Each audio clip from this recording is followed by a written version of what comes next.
জুরাইনে পুলিশের সঙ্গে অটোরিকশা চালকদের সংঘর্ষ, রেললাইন অবরোধ।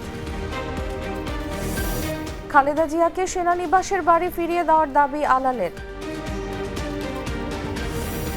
আলুর দাম আরও বেড়েছে, স্বস্তি নেই ডিম সবজিতেও।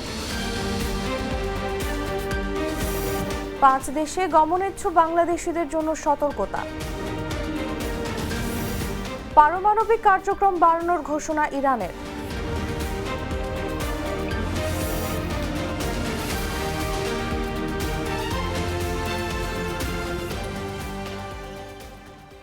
এতক্ষণ শুনছিলেন সংবাদ শিরোনাম। সন্ধ্যা 7টা নিউজে সবাইকে আমন্ত্রণ জানাচ্ছি, সাথে আছি আমি তাসলিমা আতিথি। 100% কপার কন্ডেন্সারে তৈরি ভিশন ফ্রিজ, তাই গুণে মানে অটুট থাকে বছরের পর বছর। এবারে চলে যাচ্ছি পুরো খবরে।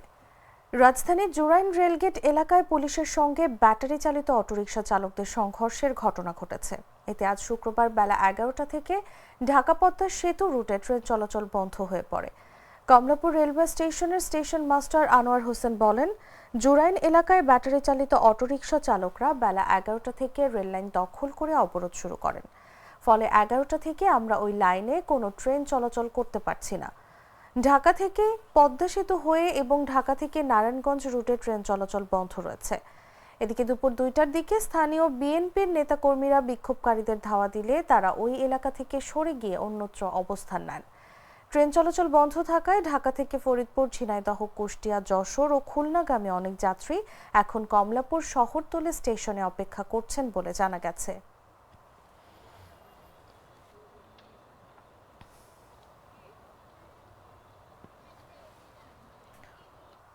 ঢাকা সেনানিবাসের যে বাড়ি বিএনপি চেয়ারপারসন খালেদা জিয়ার কাছ থেকে নিয়ে নেওয়া হয়, ওই বাড়ি আবারও তাকে ফিরিয়ে দেওয়ার দাবি জানিয়েছেন দলের চেয়ারপারসনের উপদেষ্টা সৈয়দ মোয়াজ্জেম হোসেন আলাল।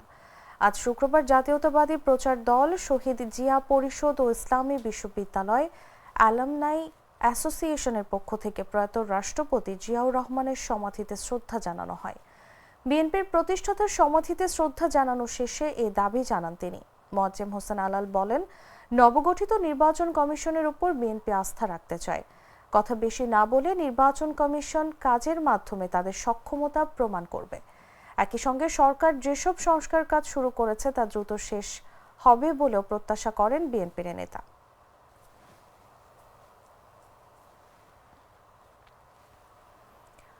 বাজারে আলুর দাম আরও বেড়েছে।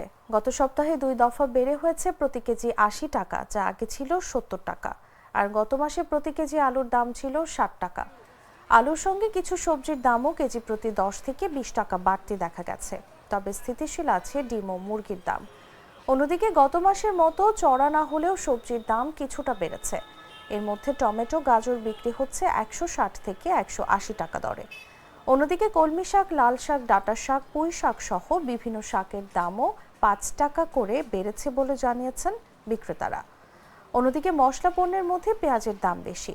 তবে বাজারে স্থিতিশীল আছে মুরগি ও ডিমের দাম। ব্রয়লার মুরগি প্রতি কেজি 180 থেকে 190 টাকা ও সোনালী মুরগি কেজি 300 থেকে 310 টাকায় বিক্রি হচ্ছে।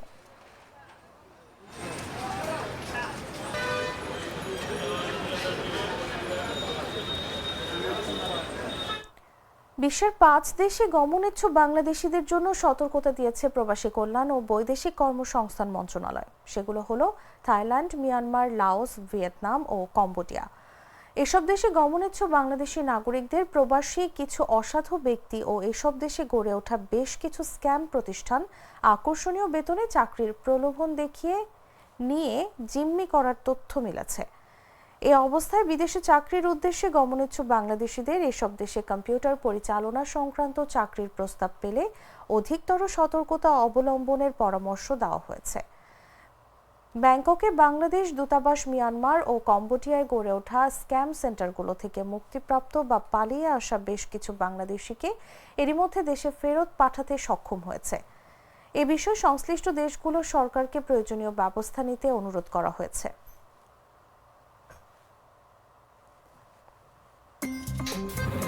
আমার একটা স্মার্ট সিদ্ধান্তে 25% গ্যাসের খরচ কমেছে। ভাবছেন কিভাবে? সাধারণ গ্যাস স্টোভ বদলে আমি এনেছি আরএফএল গ্যাস স্টোভ। এর সাইন্টিফিক নজেল ও ব্রাস বার্নার ক্যাপ সমানভাবে তাপ ছড়িয়ে রান্না করে দ্রুত। তাই গ্যাসও বাঁচায় 25%, টাকাও বাঁচে 25%। আরএফএল গ্যাস স্টোভ, নিরাপদ ও গ্যাস সাশ্রয়ী। আরএফএল ওয়্যার ড্রপ, এতে ব্যবহৃত ইনসেক্টস রিপেলেন্ট মাস্টার ব্যাচ পোকামাকড় থেকে কাপড়কে রাখে সম্পূর্ণ সুরক্ষিত। আরএফএল ওয়্যার ড্রপ, যত্নে থাকুক ভালোবাসা। আগামীকাল শনিবারের মধ্যে দক্ষিণ পূর্ব বঙ্গোপসাগর ও তৎসংলগ্ন এলাকায় একটি লঘুচাপ সৃষ্টি হতে পারে বলে জানিয়েছে আবহাওয়া অফিস। আজ শুক্রবার আবহাওয়া অফিসে নিয়মিত পূর্বাভাসে এই তথ্য জানানো হয়েছে। এতে বলা হয়েছে, শুক্রবার থেকে শনিবার সকাল পর্যন্ত দেশে অস্থায়ীভাবে আংশিক মেঘলা আকাশ সহ সারা দেশের আবহাওয়া শুষ্ক থাকতে পারে। এ সময় শেষ রাত থেকে ভোর পর্যন্ত দেশের উত্তরাঞ্চলের কোথাও কোথাও মাঝারি থেকে ঘন কুয়াশা এবং অন্যত্র হালকা থেকে মাঝারি ধরনের কুয়াশা পড়তে পারে। আগামী ডিসেম্বর মাসের মাঝামাঝি সময়ে উত্তরাঞ্চলে 1 থেকে 2টি শৈত্যপ্রবাহ থাকতে পারে।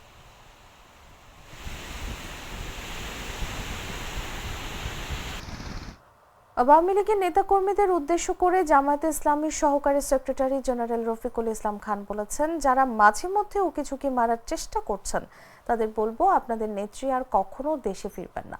তাই উকিঝুঁকি যারাই মারবেন তারাই এখন বিপদে পড়বেন। আজ শুক্রবার দুপুরে নারায়ণগঞ্জ শহরের খানপুর এলাকায় চিলড্রেন পার্কে ইয়ুথ ফোরাম অফ নারায়ণগঞ্জ আয়োজিত যুব সম্মেলনে প্রধান অতিথির বক্তব্যে তিনি এসব কথা বলেন। ঠুস করে ঢুকে বলব, শোনেন নাই আপনারা? আচ্ছা বলেন তো দেখি, ওনার কি আর ঢোকার কোনো সম্ভাবনা আছে? এটা পাগলকেও বিশ্বাস করে না, করবে?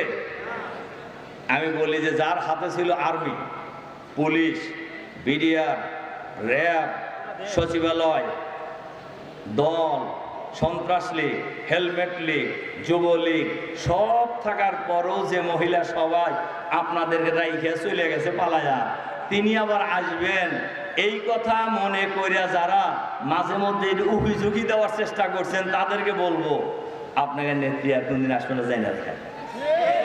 কাজে উকিঝুঁকি যারাই মারবেন তারাই বিপদে পড়বেন, যারাই উকিঝুঁকি মারবেন তারাই বিপদে পড়বেন। তার কারণ বাংলাদেশের মানুষ আর কোনো ফেসিবাদের দোসরকে রাজপথে দেখতে চায় না। অনেকবারই ঘোষণা দিছে, কিন্তু কোনো জায়গায় তাদের টিকি পাওয়া খুঁজে পাওয়া গেছে, পাওয়া যায়। এটা হলো মাঝে মধ্যে দিয়ে টেস্ট করে, আপনাকে আরো একটু সজাগ করে, যাতে আপনারা ঘুমায়া না যান।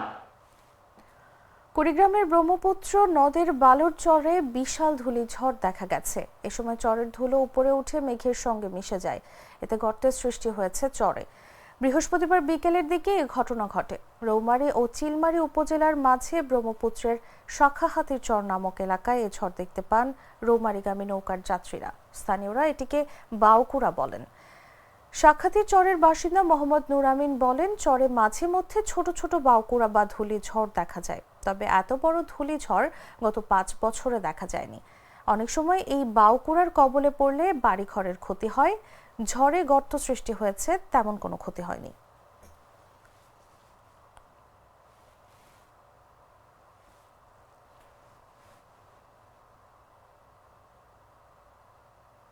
জানাবো আন্তর্জাতিক সংবাদ।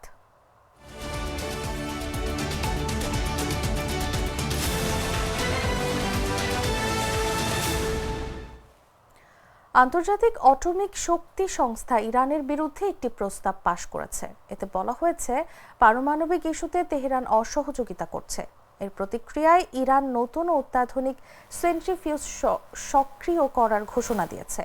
জাতিসংঘের পারমাণবিক পর্যবেক্ষক সংস্থাটিতে প্রস্তাবটি সামনে নিয়ে ফ্রান্স, জার্মানি, যুক্তরাজ্য ও যুক্তরাষ্ট্র। চলতি বছরের জুনেও ইরানের বিরুদ্ধে এ ধরনের একটি প্রস্তাব পাশ করা হয়েছিল। ইরানের পরমাণু শক্তি সংস্থা ও ইরানের পররাষ্ট্র মন্ত্রণালয় এই প্রস্তাব পাশের নিন্দা জানিয়েছে। আজ শুক্রবার ইরানের পারমাণবিক প্রধান মোহাম্মদ ইসলামি নতুন ও উন্নত সেন্ট্রিফিউজ চালু করার আদেশ জারি করেছেন, যা দ্রুত ইউরেনিয়াম সমৃদ্ধ করতে সক্ষম। যৌথ বিবৃতিতে বলা হয়েছে, আইএই এর সঙ্গে অতীতের মতো সহযোগিতা অব্যাহত থাকবে।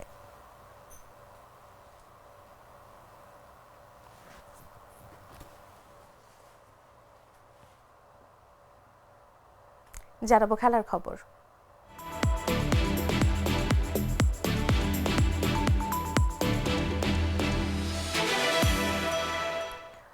নতুন নেতা নতুন দল, ওয়েস্ট ইন্ডিজের বিপক্ষে যাত্রা শুরু করতে যাচ্ছে নতুন এক বাংলাদেশ। অ্যান্টিকার ভিভিয়ান রিচার্ড স্টেডিয়ামে সিরিজের প্রথম টেস্টে মাঠে গড়াবে আজ শুক্রবার বাংলাদেশ সময় রাত 8টায়। এই ওয়েস্ট ইন্ডিজের মাটিতে বোলিং করতে গিয়ে হাঁটু ও গোড়ালির ইনজুরির শিকারের পরপরই টেস্ট ক্যারিয়ার শেষ হয়ে গিয়েছিল মাশরাফি বিন মুর্তজার। 18 বছরের মধ্যে প্রথমবারের মতো এই টেস্টে টাইগাররা খেলতে নামবে পঞ্চপাণ্ডবের কাউকে ছাড়া। আর দলের নেতৃত্বেও থাকছে নতুনত্ব। নাজমুল হোসেন শান্তর চোটে অধিনায়ক করা হয়েছে মেহেদী হাসান মিরাজকে। টাইগারদের সর্বনিম্ন টেস্ট ইনিংস যে ভেন্যুতে, সেখানে পঞ্চপাণ্ডবের কাউকে ছাড়া খেলতে নেমে কেমন করে নতুন অধিনায়ক মেহেদী হাসান মিরাজের নেতৃত্বাধীন দল, সেটাই এখন দেখার বিষয়।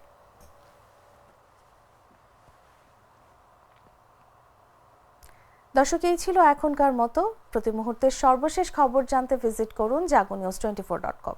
ফলো করুন আমাদের ভেরিফাইড ফেসবুক পেজ এবং সাবস্ক্রাইব করুন জাগো নিউজের ইউটিউব চ্যানেল। ধন্যবাদ সবাইকে।